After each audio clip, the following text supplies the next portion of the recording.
Hey, what's going on, everybody? Welcome back. It's Tuesday. We only have two NBA games today after we had a bunch yesterday for it being MLK Day. But let's get into it. As always, if you enjoy the videos, appreciate it if you hit the like button, subscribe. If you haven't already, it's going to be a quicker video today, but we'll be able to spend some time on PrizePicks. Their board isn't fully updated yet, and they don't have the fantasy scores out. But I will be able to touch on some of the guys that I like, just with it being a two-game slate. Yesterday, we just missed out the 10x on PrizePicks by 0.3. I posted 5 picks on Twitter, and we just missed out on Kobe White, got 28.7, which is not fun. But, hopefully today we can at least get close to 10x, or at least get double up once again. First, we'll start with the DraftKings picks, and then I'll go over to PrizePicks, and then we'll touch on FanDuel. So, at point guard, you have Steph Curry. He sat out last game with a hand injury, which probably warranted. He's been struggling. The return of Klay Thompson hasn't really made an effect on Steph Curry yet. He probably will ultimately get some more open looks as Klay gets back up to full speed. But he's 10-6. There's not a ton of spend-ups. It's basically him and Karl-Anthony Towns today, and maybe Julius Randle. But he's a fine play. I probably won't get to him, though. I do like D'Angelo Russell at 82 just because he's a solid price tag at 82. Like, not too many guys in the 7-8K range. He's been playing a lot better recently. Even with Beverly back, he's still been getting you a lot of assists. In just 22 minutes, racked up 12 assists last game. He's been shooting the ball a ton like he does all year, and he's been pretty effective with his three-point percentage as of late, hitting almost 50% the last 5 games. So he's in a pretty solid zone right now. I think he makes sense. I slightly prefer Russell over Cade Cunningham at 75. And Cade got ejected last game for dunking and then pointing at probably some fans or somebody that he had in the stands, which is super soft, but he's normally going to play a lot of minutes if these games are close. They haven't been close, like the last 3 haven't, basically the last 3 have been blowouts, something Pistons are used to, but I would still expect Cade to be probably like 30 to 40 point night tonight fantasy-wise. Burks is 65. We'll have to wait and see on the Kemba Walker news. If Kemba is in, you can pass on Burks. He just doesn't do much in terms of shot attempts. He still got it done the last few games with, not last game, but the games before that, getting you a lot of peripherals. But if Kemba's back, his minutes should come down. So that's a wait-and-see approach. If Kemba plays, if he's not on any limit, then you could play him.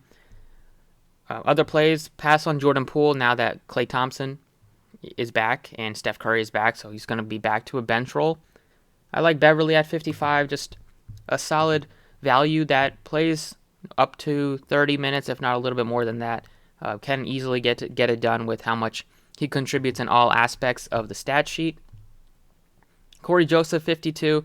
I'll pass on that. I like to get to some of the cheaper guys, like Quickly if there's no Kemba, looks good at 4,000. And then I think you can take a shot on Killian Hayes at only $3,800 just because he's not a great fantasy player, but the price tag on him is good enough on a 2-game slate that where you can take advantage of the value. He's gotten you over 6x the last 3 games. If he happens to get you over 20, you'll be happy at this sort of price tag. It'll allow you to pay up for like Randall or Cat if you wanted to do that. At shooting guard, you have Edwards at 86, Russell at 82. Both guys are similarly priced. You're probably going to be looking to pick between one of the two. I slightly prefer Russell just because he gives you more assist opportunities. But I think both guys are playable on a 2-game slate. In the 5 and 6K range, Klay Thompson, I think, is a solid option today. Even though he's not playing a lot of minutes, he's still taking a lot of shots. 18, 13, 11, and 14 his first 4 games back. Hasn't really caught fire yet. He should have one game that he shoots like over 50, 60% from the floor. And in that game, maybe Kerr puts him out there for like 25 to 26 minutes. He's probably getting close to that 25-minute mark, playing 23 last game. And 55 on DraftKings, you get that extra half point for 3 points made. I think he's worth a shot when you have Fournier at the same price tag. I'd rather play Thompson than Jordan Poole. I'd rather play Thompson than Frank Jackson. So in that range, I think Thompson looks to be one of the better plays. In the value range, you're looking at Quickly, maybe Beasley, but that's pretty much it. Small forward, RJ Barrett's been balling out without Kemba Walker. Maybe you hope that Kemba sits for at least one more game so Barrett can continue his dominance. He's been very aggressive getting to the basket over the last like 5 or 6 games. Been very consistent with the fantasy scores, which is good to see, getting you a lot of rebounds as well. So I'm going to plug him in. He plays a ton of minutes. He's gotten over 40 minutes in like half of that games recently, 41, 41, 43. Just been playing a ton of minutes. Even in a 24-point win, Tibbs had him out there for 43 minutes. It's pretty ridiculous, but it's good for DFS if you're playing him just because he's getting you like 5 or 6 more minutes than the average guy at that price tag. Otto Porter Jr., they haven't gotten much out of Toscano Anderson starting in place of Draymond Green, so you'll probably see Porter continue to get more and more minutes. Wouldn't be surprised if he plays like 25 to 30 today. Wiggins, solid option at 67, but now that Curry's back a little bit, he's going back to the third option on offense. In that range, I'm probably like to get to Diallo or Sadiq Bey. And then in the 3K range, you don't have much. Maybe you can look to McDaniels from Minnesota, but he's like the only guy that makes some sense there. On to power forward. Julius Randle at 92 is the only guy that's over 7,000 at the position. I think he's probably one of the better plays just because there's just not a ton of great options today. Just like Barrett, he's playing a lot of minutes. Maybe not as much as Barrett, but 37, 38, you'll take that in any sort of close game. Gives you double-double upside. He's been getting you some assist as well without Kemba Walker there. And even though his shot's been, his three-point shot at least has been off compared to last year, he's still taking a lot of threes. And even if he's not making a lot of threes, at least he's still getting to the basket at times and still not going to be afraid to shoot. Other plays at power forward, I guess, would be Otto Porter, Vanderbilt.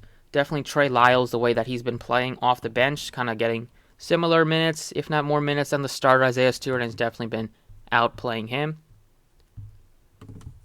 At center, you have Cat at 10-2. He looks like a great option. There's not a ton of, like I mentioned, ton of spend-ups today. So basically looking at Cat, Trey Lyles, and then I kind of like Mitchell Robinson. Without Nerlens Noel, he gives you upside for blocks, which is great. He gets you rebounds as well, double-double opportunity. Only played 26 minutes last game against Charlotte, but Charlotte doesn't play super big, especially when they were shorthanded a bit last game. So today going up against Minnesota, I think they want to probably have him out there against Cat and Vanderbilt in that front court. So I'm going to plug him in at $5,400. And then the last guy I'm going to have is going to be Russell at 82. You're saving $2,000 from Cat. You're saving like only $400 from Anthony Edwards, but I still like the way Russell's been playing. They're at that range. That range, there's like nobody besides Cade and Edwards. I feel like Russell might give you the most upside out of that trio, and it leaves you with $5,300 left. So that's it for the DraftKings. Quick look at this two-gamer. We'll touch on some of the PrizePicks plays that I like. So if you haven't gotten signed up on PrizePicks yet and your state is eligible, you can use my code process for deposit match up to $100. They haven't had their full board out yet, but looking at their points, guys that are eligible for their points props today. One guy that kind of sticks out is Cade Cunningham at only 15.5. He's gotten that done in 3 out of the last 4 games. The game that he didn't was a big blowout against Chicago, and last game he was probably on pace for like 25 points if he hadn't gotten ejected. So I feel like that is a little bit too low. Other guys that look good over on their points would be like Kevon Looney. Believe it or not, without Draymond, he's actually gotten at least 6 points in like more than half of the games. He only got 4 points last game, but then before that he had 10, 7, 6, 6, 6, 6, 6, 8, 6, 8, 6, 12. So out of in the last 10 games, he's only missed getting you over 6 points once. And without Draymond, I feel like Looney will be able to get you at least 3 baskets. Looking at these Minnesota pieces, I definitely take the over on D'Angelo Russell with the way that he's been shooting the ball. He's 16.5 also. Feels a little bit low on the points. Some of these props tend to increase throughout the day, so you're kind of better off getting in early.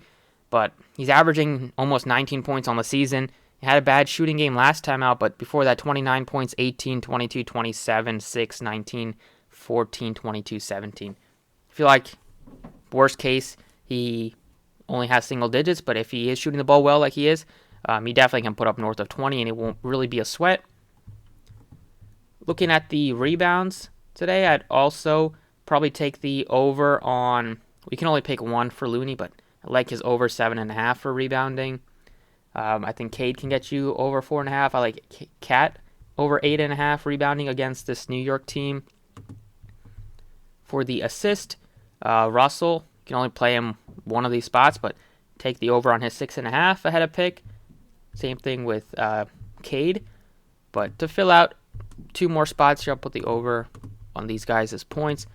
Take the over on Cat's rebounding at only 8.5. He's averaging close to a double-double this year with 9.3 rebounds per game, and he's gotten over 9 and 5. He's gotten at least 9 in 5 of the last 7 games. So that's the 4th guy, and then we'll see when they plug in, the Julius Randle and the RJ Barrett props. But I feel like these 4 gives you a pretty good starting point. So that's it for the DraftKings and PrizePicks. Let's go over to FanDuel. All right, for point guard plays on FanDuel, Curry's the most expensive by $3,000, which makes sense given the other options. But I definitely like Russell's price tag at only $76. Cade is very tough to pass up at only $6,000.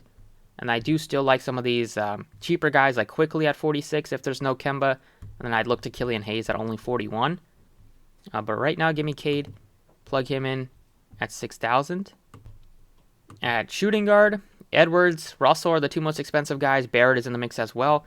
Klay Thompson is $6K. So a little bit better on DraftKings. You get the extra bonuses with the 3 points made. And you have some better options on FanDuel at shooting guard. So I prefer him on DraftKings.